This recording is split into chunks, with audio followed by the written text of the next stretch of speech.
My name is Ivana Petriconi, and I'm here as a member of the steering committee of the Bancroft Institute. It's my pleasure this morning to moderate the panel that we have here today. As those of you who have been to the other discussion series, you will know that after we hear from our keynote speaker and our injured workers, we have a panel of advocates and people who work with injured workers to give us some reflections on what they've heard and to give us a little bit of direction as to where we go from here, as to what can be done with the research that we've heard about today. So we're very pleased to have a panel of four. Just starting at the end of the table is Nadia Collins. Nadia started working at the Ford Motor Company in 1984 as a student, and this turned into her full-time employment. She is the first woman to be elected as Secretary-Treasurer for CAW Local 707, one of the largest auto local unions in a mainly male-dominated industry. As a licensed paralegal, Nadia represents and advocates for injured workers in their workers' compensation claims and delivers educational WSIB courses through the umbrella of the OFL and Unifor as a certified discussion leader. Welcome, Nadia. Next to Nadia is Marjorie Wardle. Marjorie is an injured worker and is Vice President of the Ottawa District Injured Workers Group. And she is also the Northeast Region Vice President for Oniwig and is based in Ottawa. Welcome, Marjorie. Next to Marjorie is Dr. Mortimer Mamaluk. Dr. Mamaluk is an Associate Professor of Psychiatry at the University of Toronto and Staff Psychiatrist at the Bancroft Centre for Geriatric Care. Dr. Mamaluk is a welcome returning contributor to the Bancroft discussion series. He's helped us to understand the significant psychological impact of workplace injuries and the claims and appeal processes on injured workers who face mental health issues. And next to me is Perry Ballantyne. Perry is an associate professor at the Department of Sociology at Trent University in Peterborough and an adjunct scientist at the Institute for Work and Health in Toronto. Her research is broadly focused on community and public health and on health inequities and the social determinants of health. And you heard earlier from Fergal about the work of RACWE. Perry developed the RACWE Health and Healthcare Utilization Survey that we heard about in the presentation today. And she works with Fergal, Becky Casey, Pat Viano, and Nikki Varma on analyses related to health and mental health, poverty, and aging with a permanent disability. Welcome, Perry, and thank you all. So I think we'll start with Nadia, who will talk to us about, all the panelists will tell us what struck them about what we heard from Fergal and the injured workers. Anything that they would like to add from their own experiences and a little bit about what needs to be done. Thanks. Good morning, everybody, and thank you for having me as a panel member. I'd like to thank Fergal for the study and the two injured workers, your story. I can see from the way you presented, it's overwhelming for you. Even in a union environment, the stories are the same. Whether you work in a unionized employment or non-unionized employment, the stories are the same. You go to work every day, you don't expect to get hurt. At the end of the day, it happens that you got hurt. And nobody in the province of Ontario, anywhere in the world, gets up in the morning and says, I'm going to get hurt today, and I'm going to be an injured worker, and I'm going to live out the system. This shouldn't be the case for anybody. The only difference in an environment, of a unionized environment, we do have a better protection for the injured workers. And I'm going to touch more on the study that was today. And I'd like to draw to your attention, it should be the employers of the province that should be held accountable for the injustice done to the workers of the province. They're the ones that they do lobby the Workers' Compensation Board on a regular basis. they're the ones who benefit for rebates from the board on the back of injured workers. So that's my take in political sex so far as sitting on my soapbox. But if you look, and I was trying to look how the study started. The two sisters presented their injuries. One took place in 1999 and one in 2000 and something.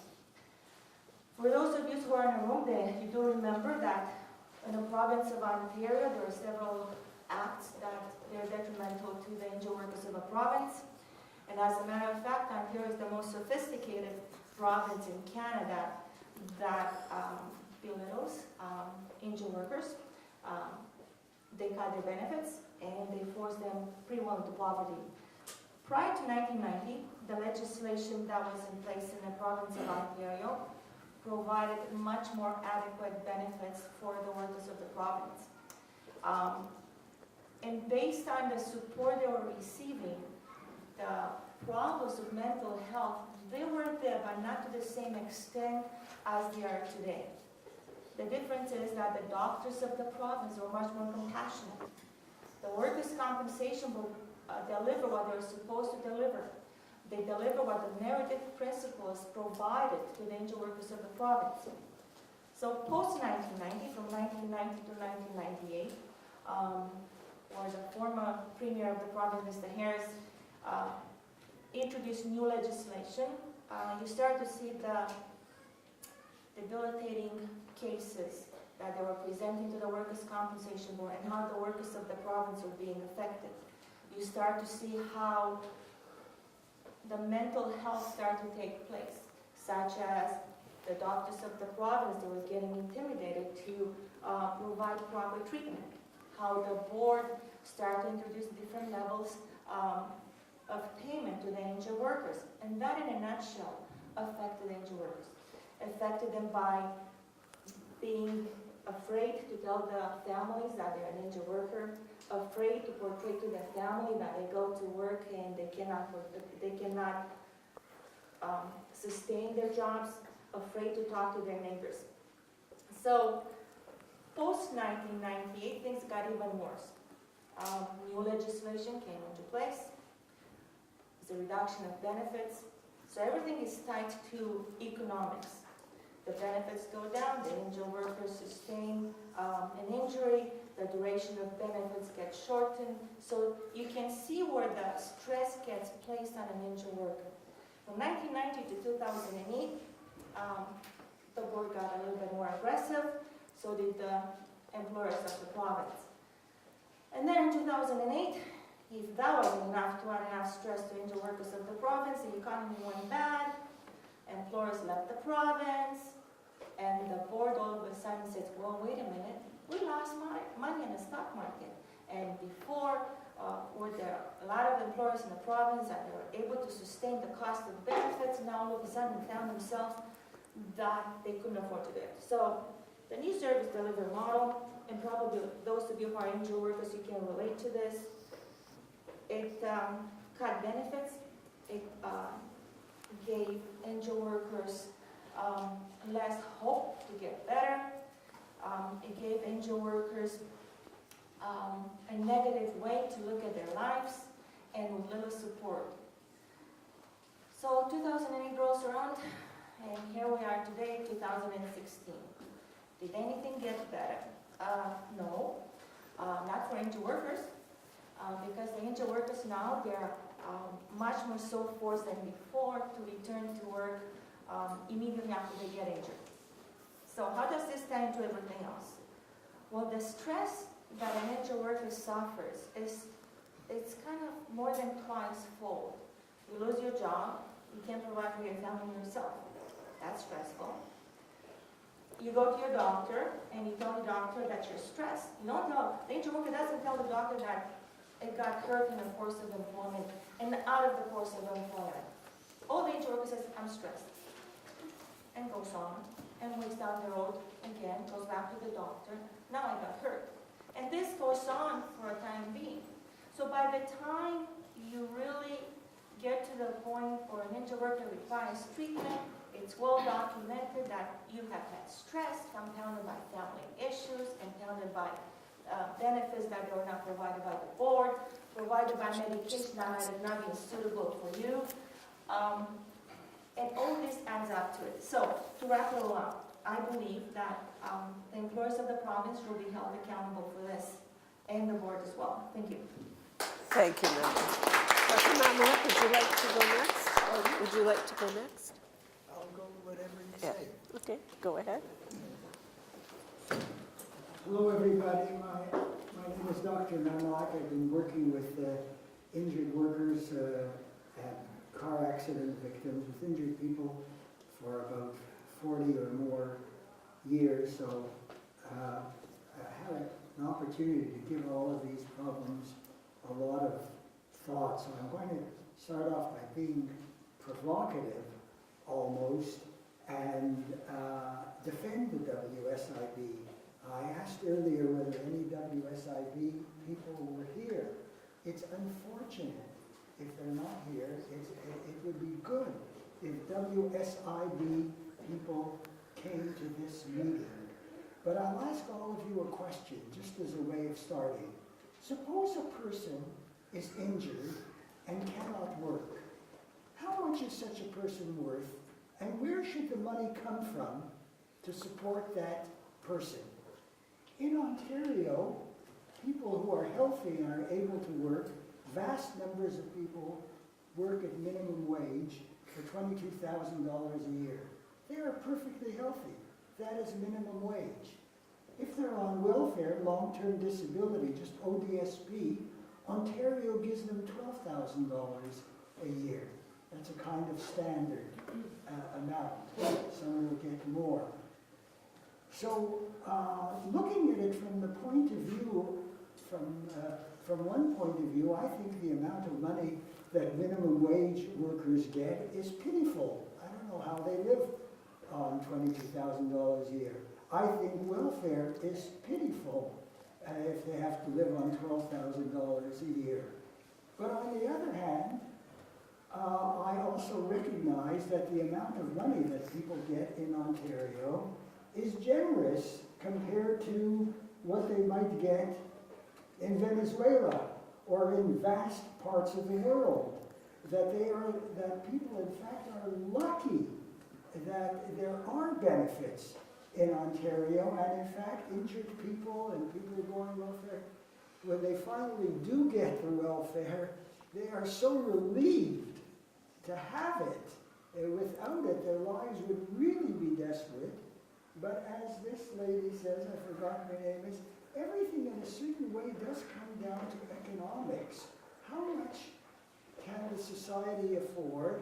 How should money in general in the society be redistributed, and so on? And these are tremendously complicated questions that are very difficult to answer. So I go on and say that my sympathies, of course, are with the injured workers. It is, as Professor O'Hagan said, extremely stressful. An injury from which people do not recover and are not able to go back to work is extremely stressful. They have 3 mental health problems universally, and they're all mixed up together. Using ordinary jargon that everybody can understand, they are in pain, they are frightened, and they are depressed. The 3 of them go together. They cannot be separated from one another, and they're untreatable.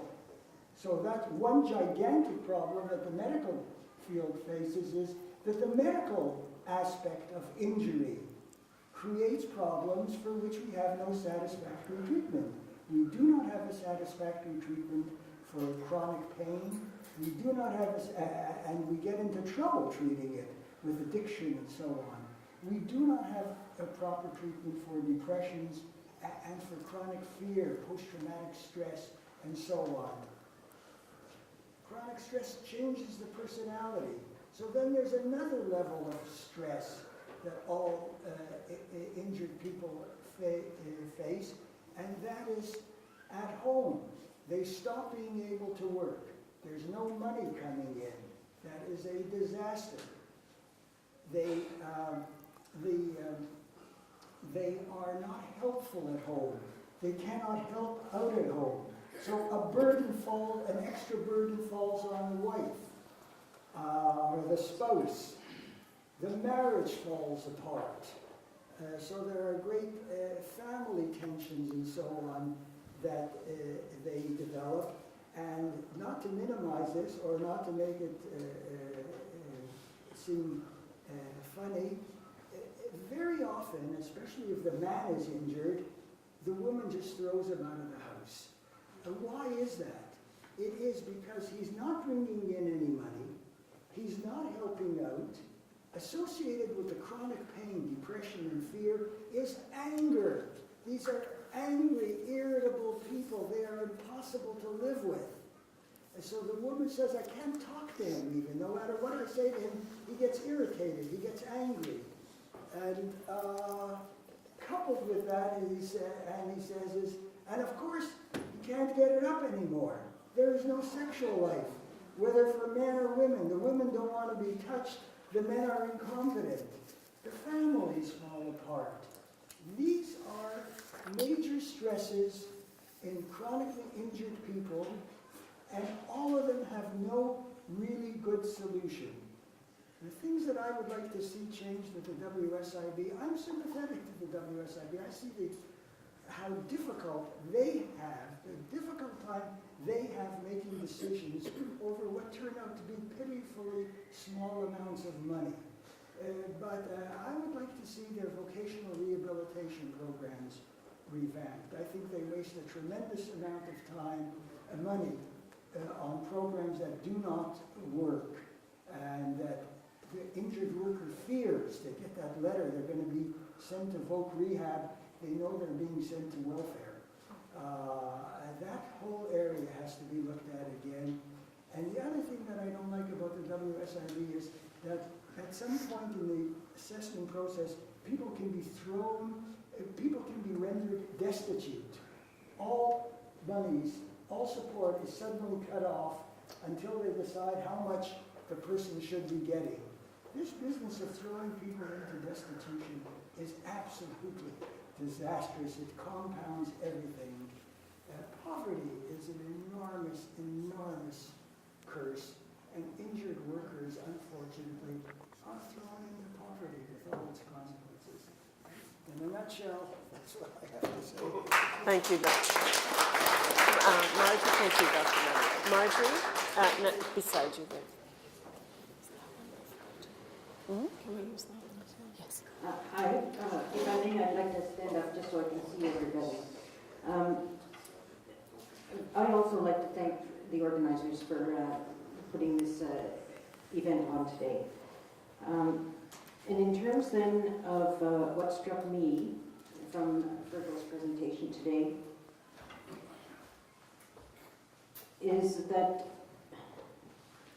since mental health problems have been found to be greater post-injury, regardless of whether the onset of symptoms was pre or post-injury, then to me that strongly infers that WSIB, the current system, is contributing, directly contributing to the increase in mental health problems in Ontario.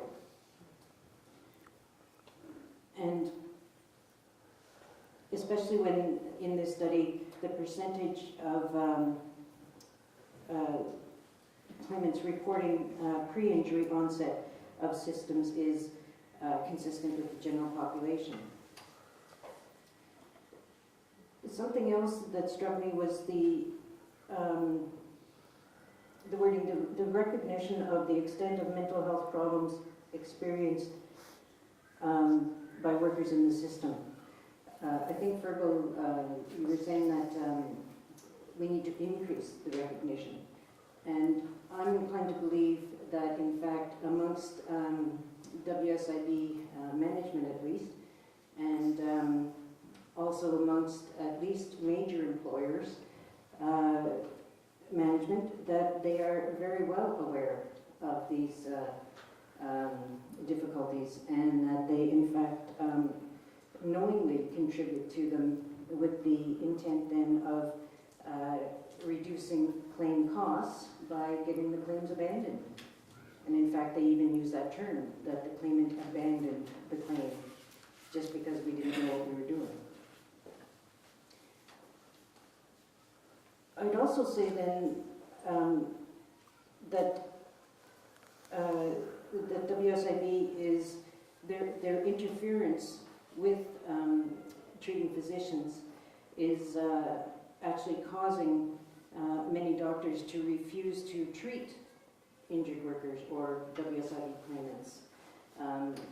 Certainly in the area where I live, we have a severe shortage of physicians, and especially then specialists, and so they interview prospective patients. And if you're deemed to be a high maintenance patient, they just won't take you. So therefore, your injured workers are actually being denied timely medical treatment because doctors just don't want to become involved with WSIB.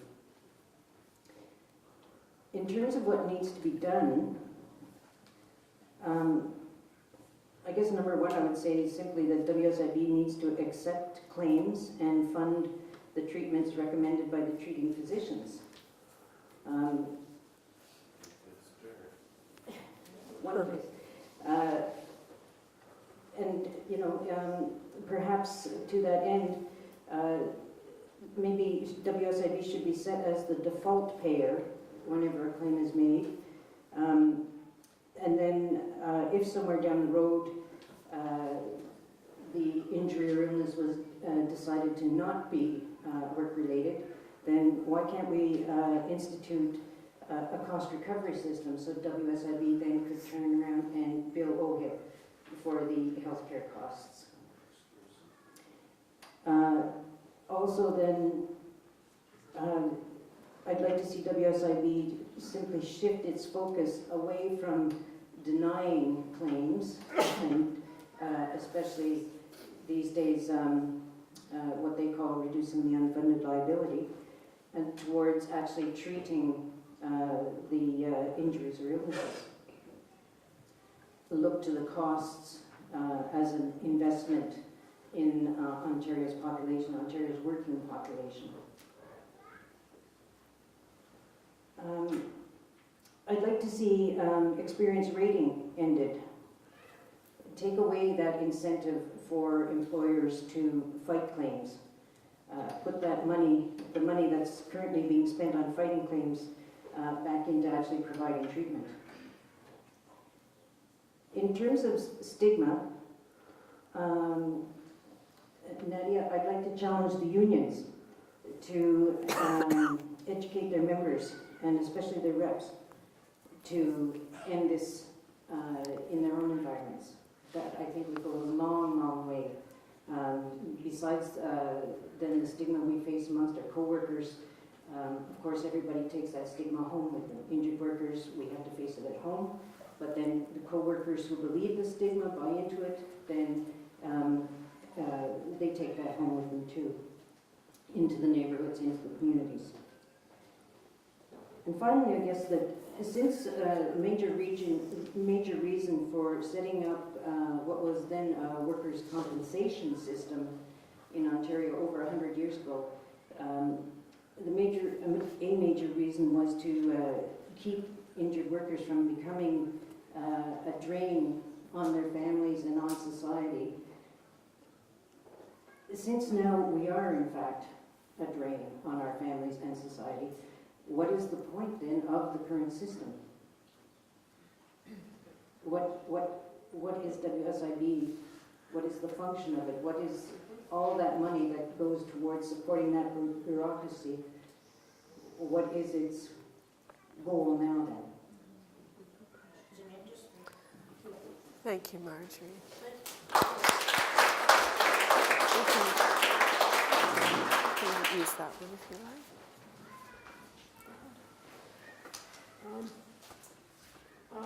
I'd like to address your final comment. What's the point of the system, the bureaucracy that exists? I first want to provide a human response to what I heard, especially from Beryl and Sita, and a suggestion that at least we could imagine worker compensation bureaucracy where the individuals working in that bureaucracy adjudicating claims at least ask and acknowledge that workers are hurting when in their in dishevelment, that they're unclear about what they're supposed to do when they enter this bureaucracy. I'm an academic. I read wonderful social theorist Irving Goffman, who conceptualized the total institution, the concept that when we go into prisons, the military hospitals, and maybe the WSIB too, we enter into a system as a cog in an institutional system whose rules we have to learn, we don't understand. And we're really disadvantaged when we're that person. And not only are we a normal person walking in who is outside that institution, but we're a hurt person.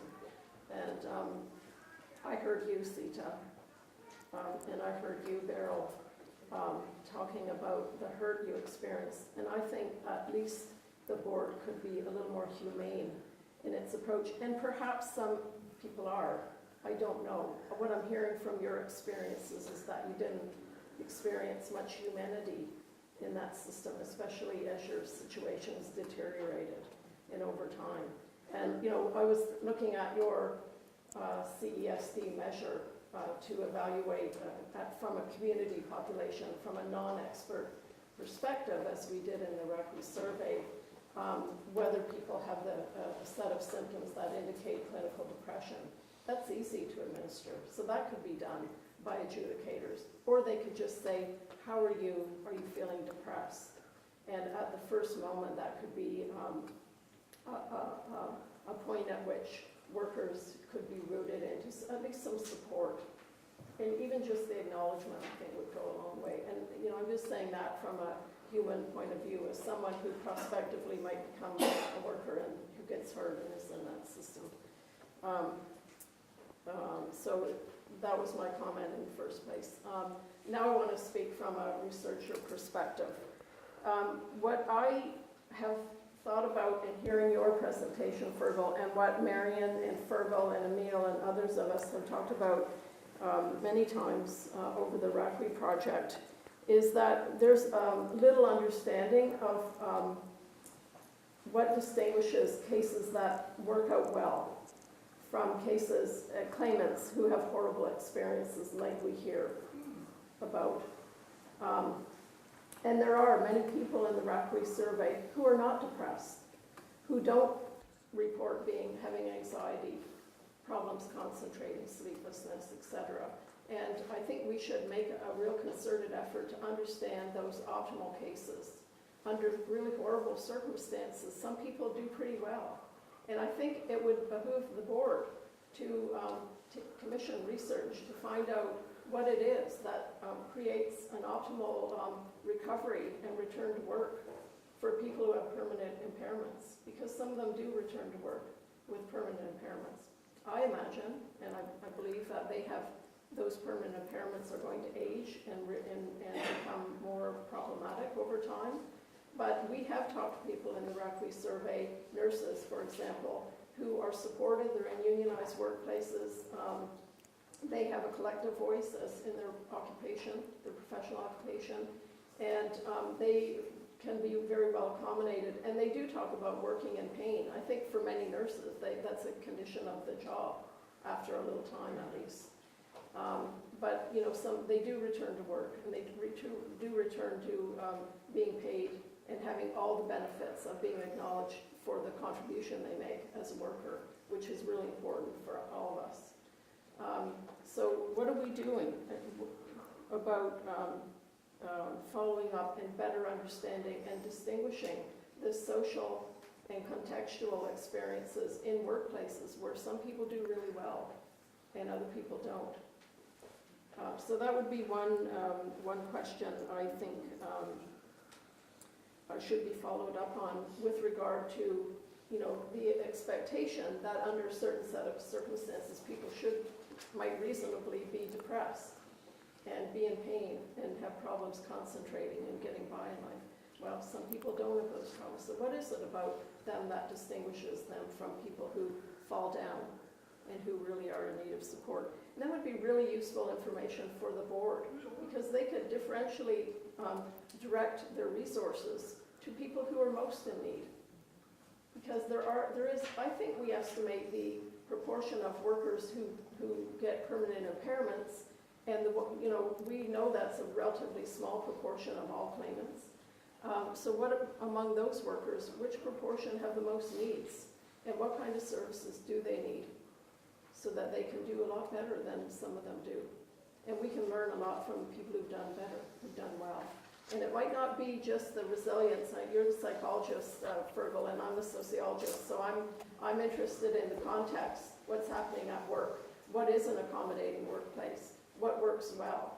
You know, those stories have to be told, and I think that's where we researchers should be going.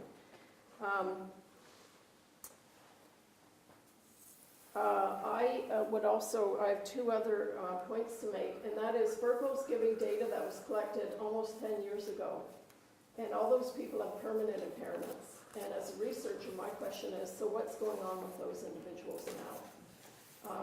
Do they improve? What's the recovery?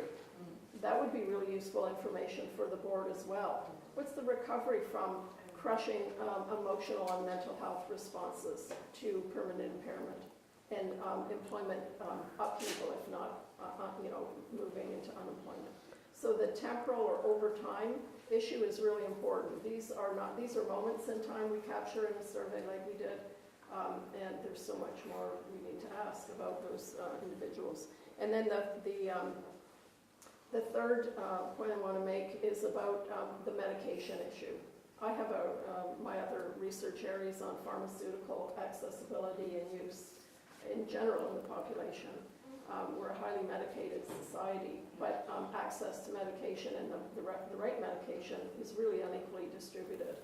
And I think, and I hear from workers that lots of people have trouble getting medications paid for, and they might be the things that help them cope through the day and maybe help them cope at work.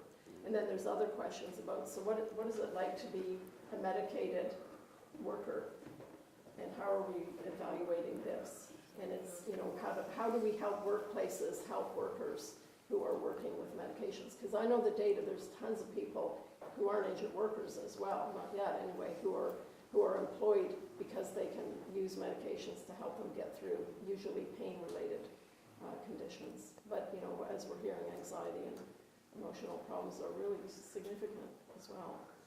So that is another question. So I know where the research should go, and I know where I'd like to have the board participate in understanding what it does well and where it's falling down, what it's not doing well. I mean, you know, we need to know what it's doing well in order to learn from those kind of cases, and so that we can have better planning for the more complex cases that we hear about here that are really unpalatable, unacceptable in our wealthy province. So, thank you. Thank you.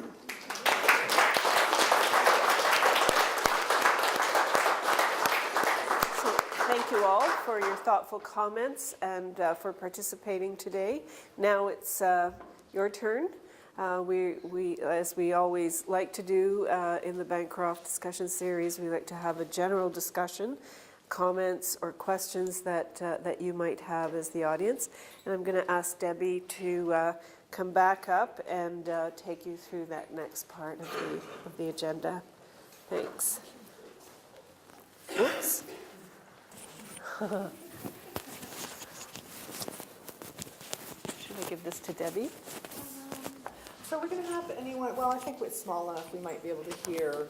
No, it's for the recording. It's not a bad idea to put that on. Thanks, Debbie. Okay. Don't mind me. I just gotta whoops.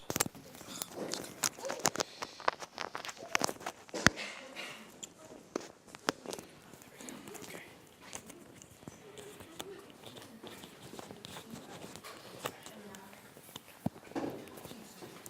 It's actually gotta go like that.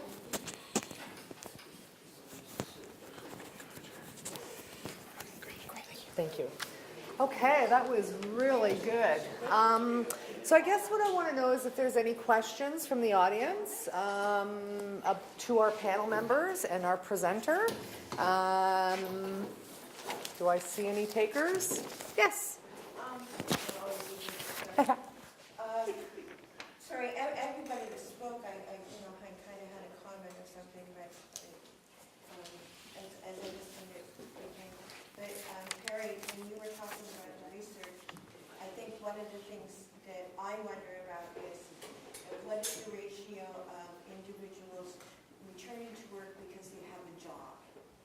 Because there are some of us who are told by WSIB on a so-called good case relationship not to go back into the workplace because it's so stigmatizing and physically against the work restrictions of the WSIB doctor and so on. And so when you get into returning to work, there are people that can return to a existing job, but then what about those of us who have to go into the vocationary? And I agree that the vocationary needs to be changed and people need opportunity because we need hope, right? And we need to better ourselves. And I think that's one of the things that helps me manage my depression is the fact that I was able to get a university education out of WSIB. Not that it's got me a job, but at least it took something off my bucket list. It made me feel better as a person. It helped educate me. I understand better what the system is doing to me or what the system's doing to other people. So it has a good positive thing at that. But at the end of it, you have 12 weeks and then they say, we consider you employed, and the poverty strikes. So so all it did was prolong my dive into the abyss of poverty. Because in today's age, today's market, you put the able-bodied younger person with the same degree beside this younger girl. and who are they going to, who's the best person for the job? The one in chronic pain? The one with depression? Right? The truth is that I will never be the best person for the job unless the job requires chronic pain and depression. Okay, so I'm just as thoughts for research. Yeah. Because I agree, we need to look at, why is it that some people can, what is being done successfully and so therefore tweak it, Yeah, and your comment begs the question about what's the role of workplaces in all of this business. And we know from some of our research that returning to the same job in the same workplace is really beneficial, of course. Not having to have that upheaval and having the support of a place to go back to that because you provide something of value. What's really horrible is when the value you provided, as Sita's discussion conveyed, isn't valued anymore. And Beryl, they were good, hard workers, and so that's important to distinguish. And I don't think we know enough about what's happening at that period of time after some convalescence and an attempt to get back to work in terms of the workplace's role. Yes, at the back.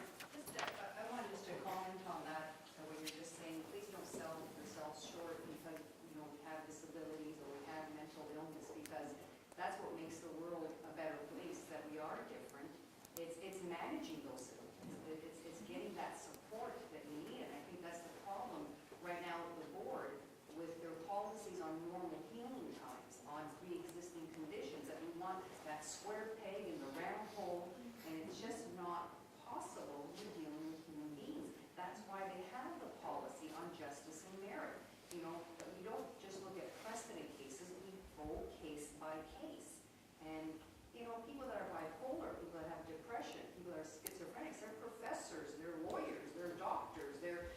construction workers, they're nurses. I mean, so please don't sell yourself short. It's about managing our symptoms as best we can. That's my comment. Thank you. I just want to kind of add to that, and then Peter, I'll let you. So one thing that I see that is happening in our cases, I'm going to say probably the last 12 months, is that when they are deemed unable to return to their pre-injury work, they're going into the work transition services, and they're having the psychovocational assessment completed. And they're picking up signs of depression. So what the board is doing now is they're automatically granting entitlement for some counseling, albeit not taking responsibility for the diagnosis or the condition. So I don't know if that's that's a good thing or if it's a bad thing, because in one sense we're allowing the worker to get the treatment because they're going into that new phase. So of course there's going to be some symptoms of depression, and I'm just not sure if they're trying to nip it in the bud or they just don't want it to be a problem down the road. So we'll have to see how that all turns out. Peter. Hi, Page. I'm with the Ontario Network of Injured Workers Groups, and I was recently at the WSIB, and they brought their return to work specialists and work transition specialists up. And one of the ladies there was visibly impaired. She had visual problems, and she's had it probably since birth. It wasn't something that was an accident. And she proceeded, and one of the things they said right off the bat was, everybody can work. And I responded that that's true, everybody can work, but can they earn a living? There's, everybody can do something. We're all doing something here, but can you earn a living at it? Can you feed your family? With that everybody can work attitude. She went on to this lady who had a visual impairment, said, I had to sell myself to the WSIB to become a case manager, and I had to work hard to get them to accept me.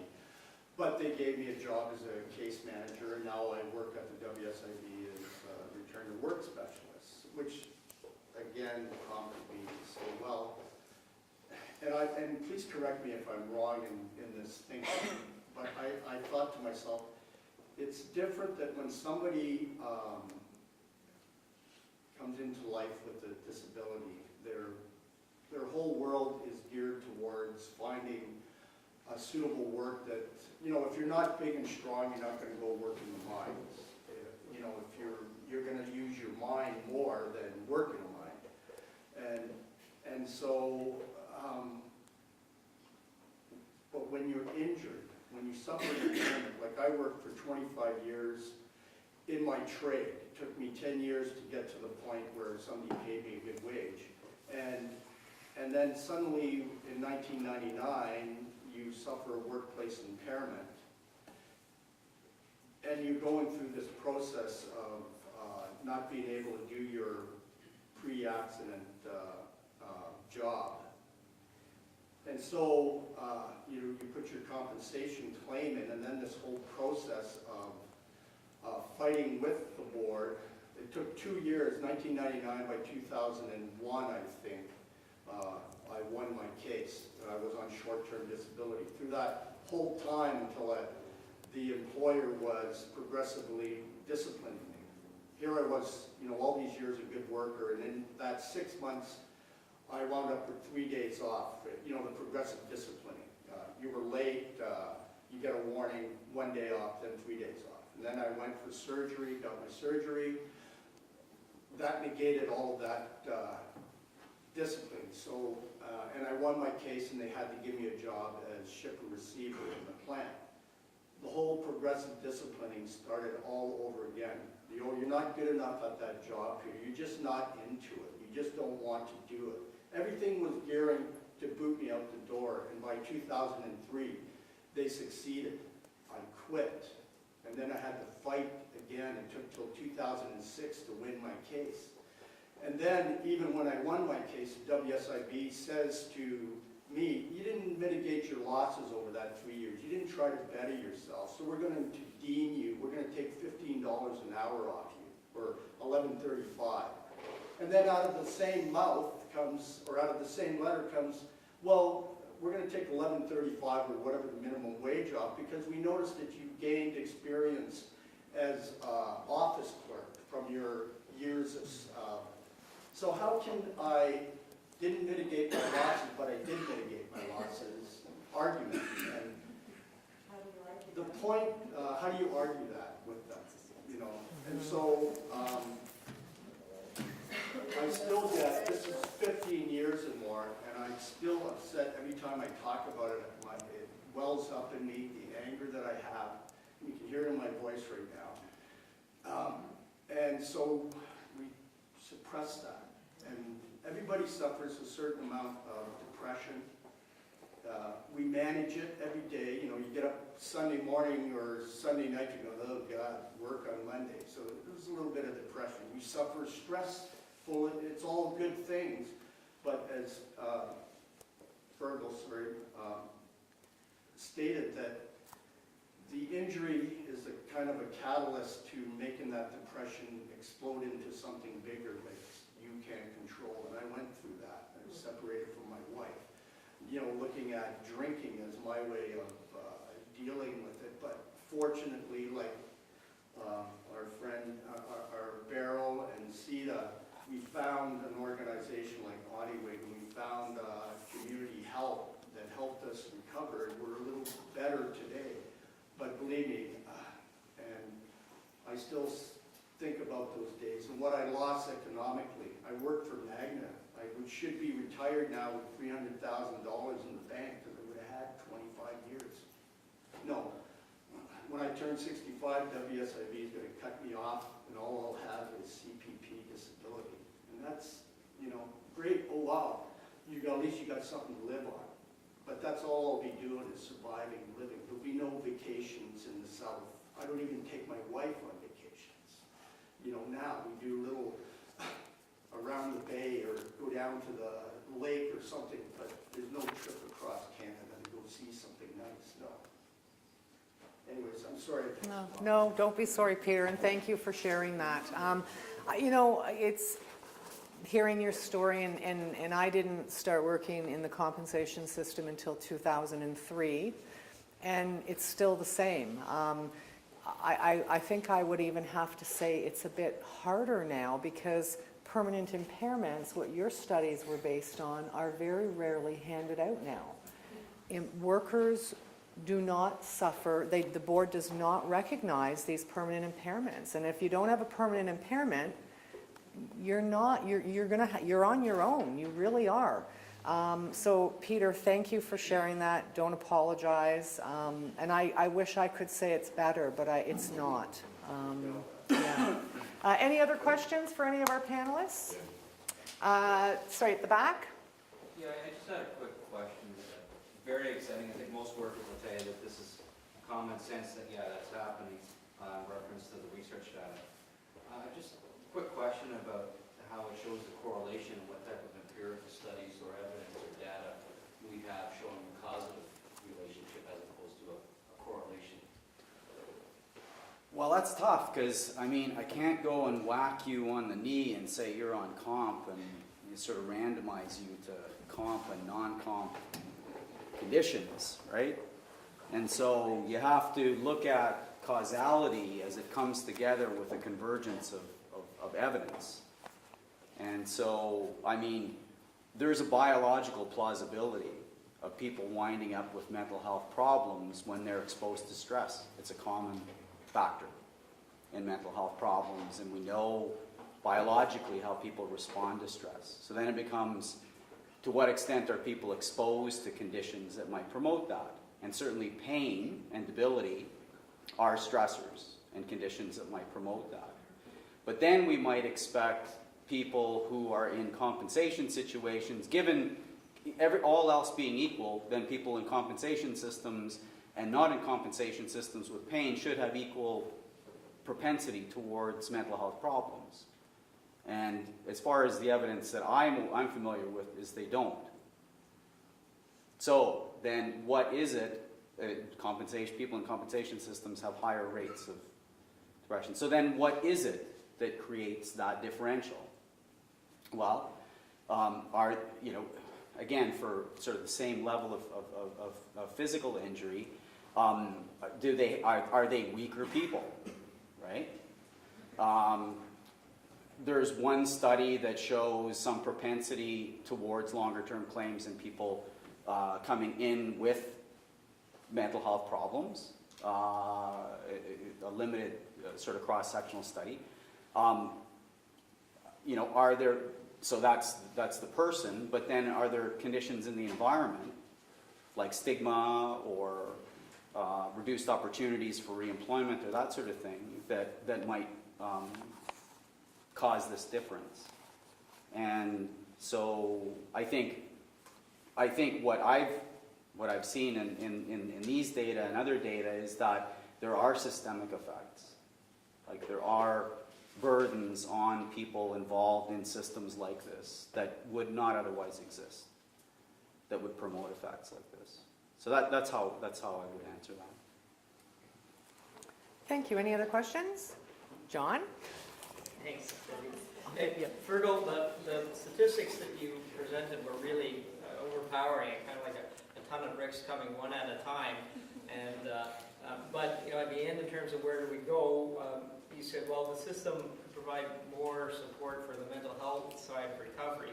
And so I'm just wondering, like in a kind of a sketchy way, what would that look like if the system sort of acknowledged everything that we know now and anticipated it? What would that support look like?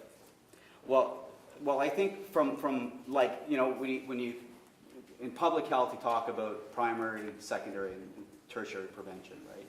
So primary prevention is up front, keeping it from happening altogether. Now we can't keep the work injury from happening. That's happened, right? But it costs nothing to be nice to people. It costs nothing to be nice, right? And treat people with respect and dignity. So that's the first thing I would say. Primary prevention. And secondary prevention, I'm not talking about everybody going out and necessarily seeking and receiving psychological services or services of a psychiatrist and medications, that sort of thing, because people's mental health depends upon their fit with their environment. And so programs that promote people's re-engagement in the roles that are meaningful to them, like work, are a big part of that. And to the extent that those programs promote those outcomes, they're great. I guess the caveat is to the extent that those programs sort of promote distress in people, then they're not so great, right? And then I'd say at a tertiary level, people who do wind up with significant problems where, you spoke to the counseling and people who are in voc rehab, and I hope that counseling is addressing both the person and their interaction with their environment, and not just downloading it to the injured worker and trying to build the resilient person or the Superman Superwoman out of somebody, right? And recognize that however we function is a combination of who we are, but also where we are, right? So I think looking through the system, you need kind of multiple points of support. And I think what each level of support needs to say is, okay, so what's the possibility here for me providing these vocational rehab services of a bad outcome, of causing this person more distress than they're experiencing, and how can I mitigate that, right? Recognizing that this is a shitty situation, oftentimes, right? The person is not where they would like to be, which is back at their job. Yeah. Nadia? I have a good question. So, listening to this, the main denominator will be the board. But have there studies been done to see where the board should correct some of their behavior towards the outcome of injured workers? Because that's on the whole discussion here. The main denominator was the board. May I make a comment? You may. When people say the board, the problem for a claimant is, who is the board? Because the people that you interact with, like I interact with the board every single day, it's usually an adjudicator. She's a perfectly lovely lady. She's perfectly courteous. She's perfectly polite. One day she has a job there at the board. She's following policy.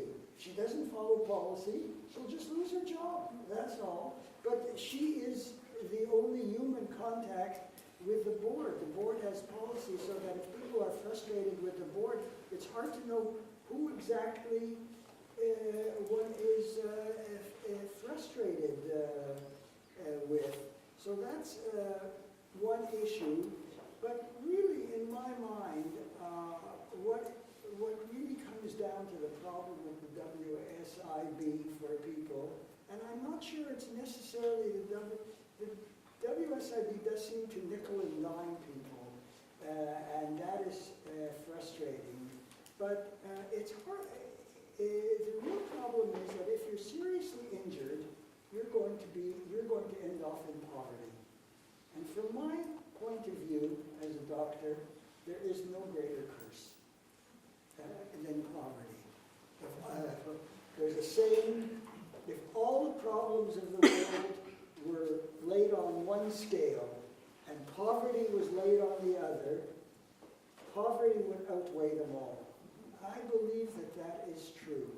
And the board is not really responsible for that. They have their own probably immense financial problems.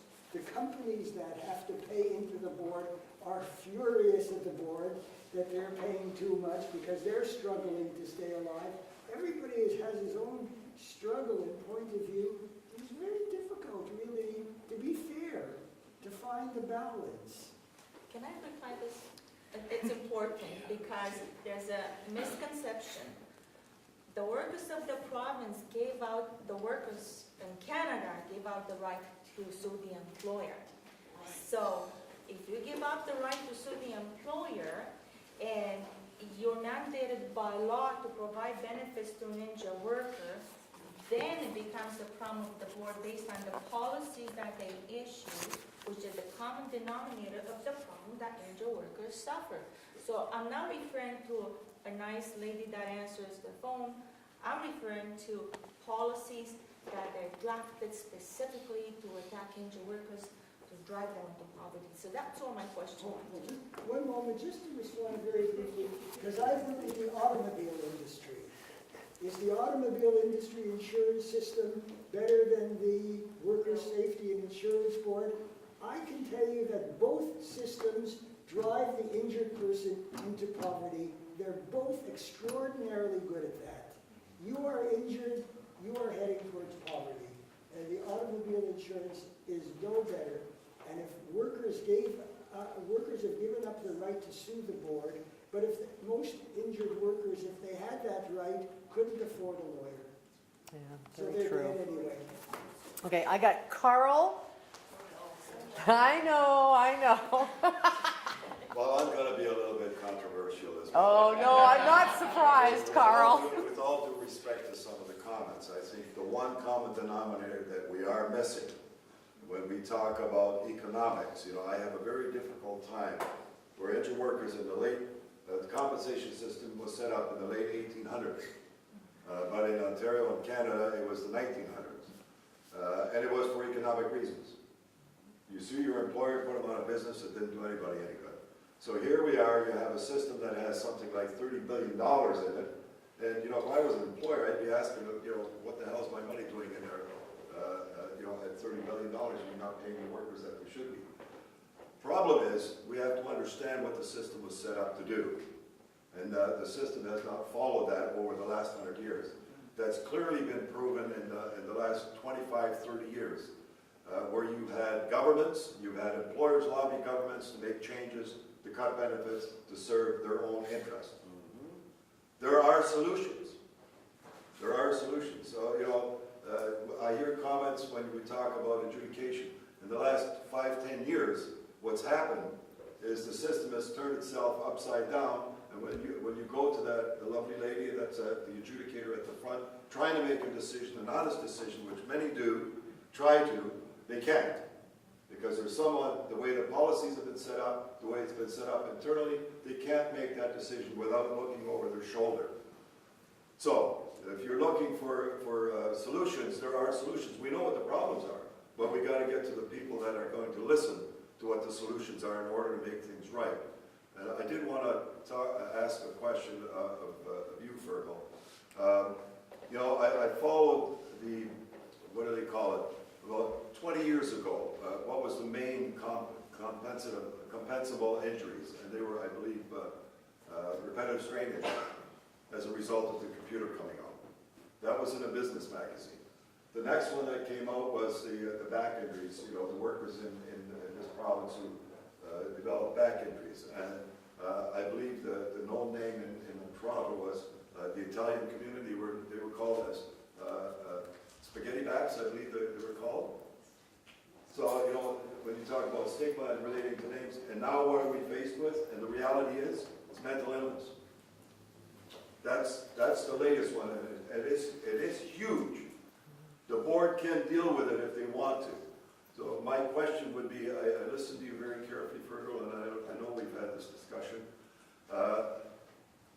Have you in your research found that when you encounter people that are, you know, deeply depressed, or is in the research, so what percentage of people may end up committing suicide? And I refer this to the case out of a father and a grandfather in Nova Scotia who was in the hospital. He was hospitalized put in the hospital by the workers' compensation. He had a claim going, and he had a psychological problem, was released and committed suicide 2 weeks later. So, you know, there are answers. There has to be the will and you know, the determination by the system itself and by governments to recognize these things are real. They're not fake. They are real, and there are solutions that they can do to fix that. So, you know, I go back and I say I am confused when we talk economics. I hear it took me, you know, it took me about 15 years within the Ontario network of injured workers to get an answer on the so-called unfunded liability. What is it? Nobody wanted to debate the issue on the government side or the employer side. All we heard is future claims costs. Then I finally found out one day they said the economics. It has an impact on jobs. Well, I don't know if it has an impact on jobs when they've got $30 or $40 billion sitting in the bank and they're not paying the workers. Poverty is going up. Illnesses and injuries are going up. It just doesn't make sense to me. And I think we have to really go back and say, hey, you can't have two systems. You can't have your cake and eat it too. Workers gave up the rights to sue in exchange for fair compensation. And that was an economic consideration as well. That was, you know, to stop people from suing and bankrupting industries. So here today they're saying, well, you know, if we go after the employers, well, I'm sorry. You agree to it. If you go to any other agreement that you have, whether it's auto insurance, you cannot negotiate auto insurance. They have a premium rate and they're going to set it, you're going to pay it whether you like it or not. That's the deal. That's the way it is. So why is compensation different? The deal was made 100 years ago. We can't go to the courts to sue for compensation. So, and it's their obligation to fund the system. We hear the arguments all the time, well, it's the future employers. Well, I got news for you. Future employers still have to pay the taxes that the government charges when they open a new business. They still have to pay that. So there are solutions. We put them on the table. All we got to do is convince people to actually listen to it and work with us to achieve that. Thank you, Carl. Marion, I think the next one will invite the WSIB members. Anyway, any other questions? Did you have a question? No? Back there? I agree with what Carl said, and Dr. Manal, I'm one of the few that come out here and support us and do advocate for injured workers, but I'm a former adjudicator too, and things have changed. They're just, the policies have shifted, and I have a bigger concern. I'll give you an example of a new policy on first responders. You know, are they going to be dealing with someone who needs to be removed from a job and is going to get the treatment and care they need, or are we going to have a return to work specialist who says, even though you're injured, our focus is zero lost time claims. We're going to sit you at a desk because that's going to be a suitable modified job. That's the tone now of the board. So it's not about, and I understand those days are gone to say you're not fit for your pre-injury job or the essential duties of your pre-injury job, whether it's the car insurance, whether it's long-term disability, but at what point do you say that the medical opinions, and we had these conversations about multiple opinions and research, at what point do we have an adjudicator that's really going to analyze the information and come up with a fair decision? And whether it's about the treatment, whether it's about recuperating, whether it's about the right timing of transitioning into a modified job, or whether it's temporary or permanent, this is the problem. And they are following very stringent timelines to justify what they're doing, or they're splitting hairs on someone who has a back strain. Well, the back strain has a pre-existing condition of degenerative changes, or that herniation, because of the mechanism of that injury, could not possibly have caused that herniation. Who are you to make that decision at an adjudicated level without really assessing all of the information? So they're very, very selective. So I have a very serious concern about them asking on mental health issues, whether someone has depression or not, or manifested after the injury. Why are you asking a doctor for 5 years of medical information, pre-existing, to determine whether there's going to be entitlement or not? And that's going to become a very, very serious problem. My first concern 10 years ago with my husband, I said, there was a news article where Blue Cross had denied a woman LTD because she had breast cancer and determined that that was a pre-existing condition. And I thought, oh my God, this is going to affect us down the road. Yes, Olga. Yes, you may, doctor. I agree that I got into this, actually, Marion Endicott helped me get into this whole area. We spoke a couple of days ago. It's Olga. We spoke. Pardon? It's Olga. We spoke a couple of days ago. Yeah. And thank you, because you call back. You do. So here's the situation. I remember speaking to Marion Endicott saying that this folk rehabilitation program, I had a whole bunch of patients who got a letter that they're going to be in the folk rehab program at the WSIB.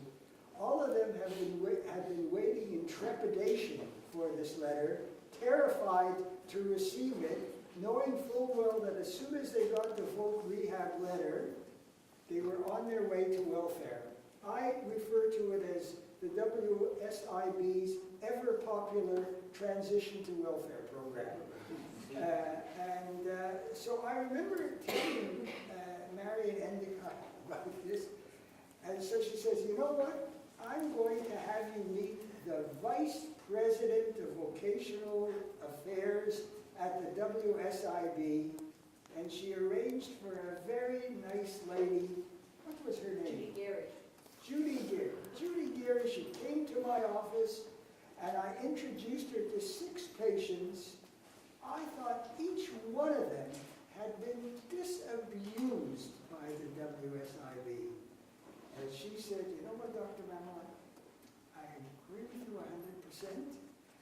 You ought to know that I am retiring. And I think you are a nice man. That was the end of it. That was the end of it. I think the WSIB is overwhelmed when if a man loses an arm or a leg, they can't get out of it. They generally compensate.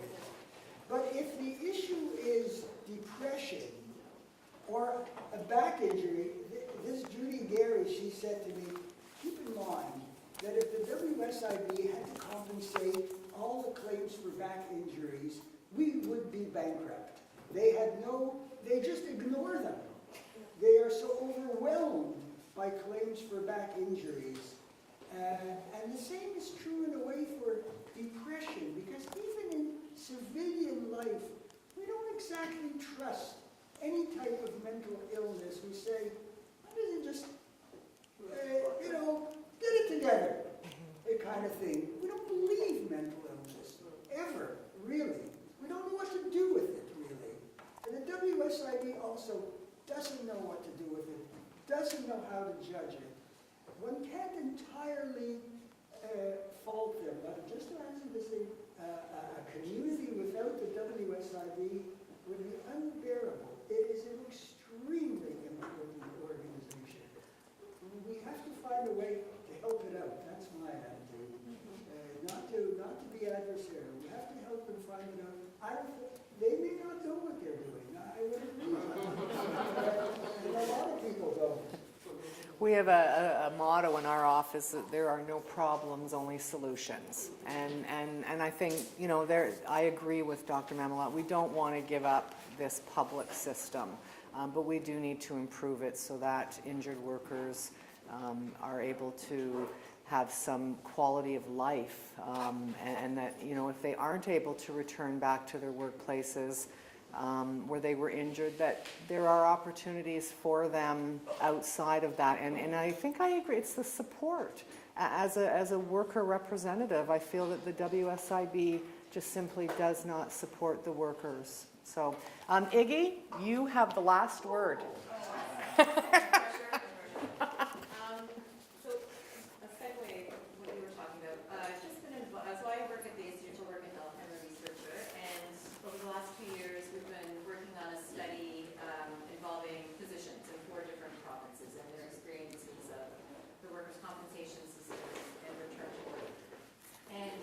We asked them about mental health, how they deal with mental health, how they work with people with mental health issues. And one of the things that has come up, which didn't come up in this presentation, was that often if there's a pre-existing condition, so let's say you had depression when you were a teenager, or the last 5 years you had an episode of depression, that's used as a reason to deny a claim.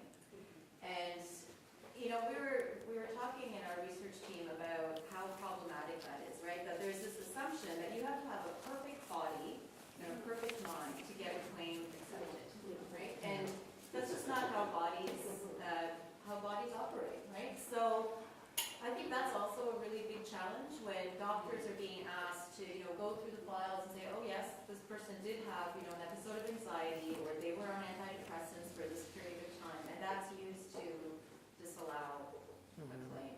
So just Yes. add that, and Yes. hopefully we'll have our results soon. Okay. I know this was the last one. Can I just say something that's Sure. on that page?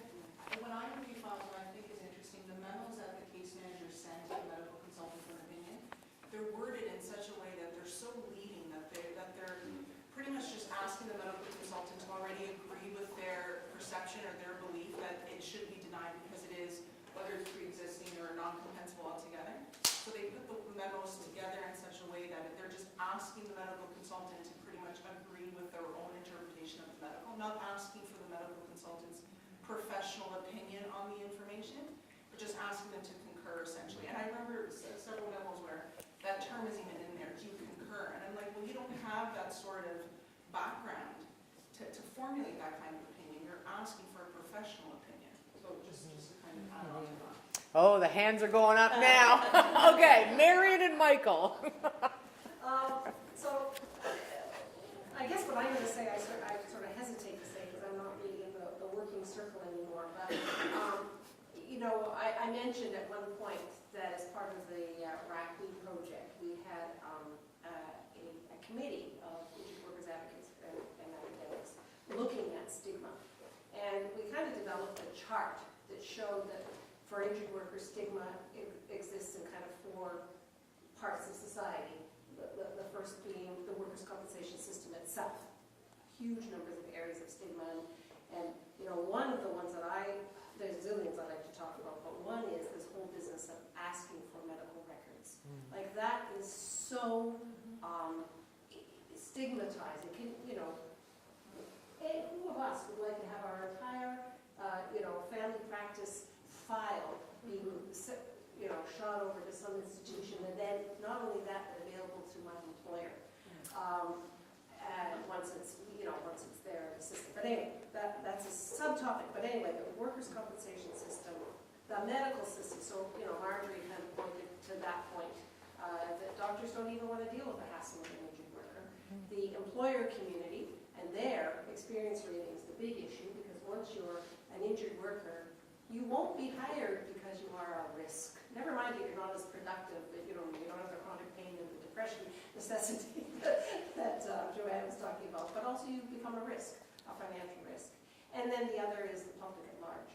And so, one of the things we used to say to the board is, look, you need to take all this money that you're handing out to employers, through their experience rating program, and instead, just take some of that and turn it into a public campaign that promotes injured workers, saying, it's a badge of honor, just like a soldier injured in the war should be a badge of honor.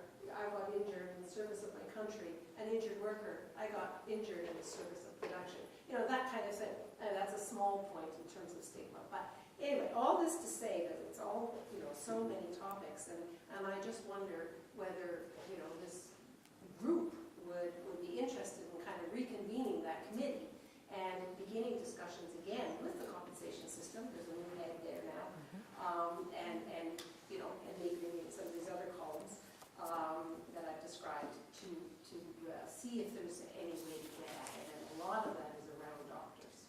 I think doctors have a lot of influence in that. Thank you. Very good. Michael? Okay, I know we were on the final comments. 3 ago or 4. So I'll be brief.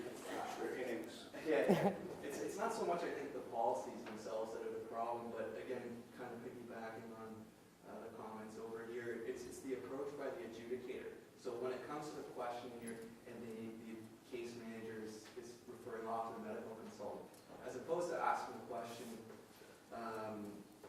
is this pre-existing condition overwhelming the workplace issue? That's what they're asking, as opposed to saying, what role, if any, is a pre-existing condition playing here? And it really seems that they're like honing in and looking for something to deny the claim.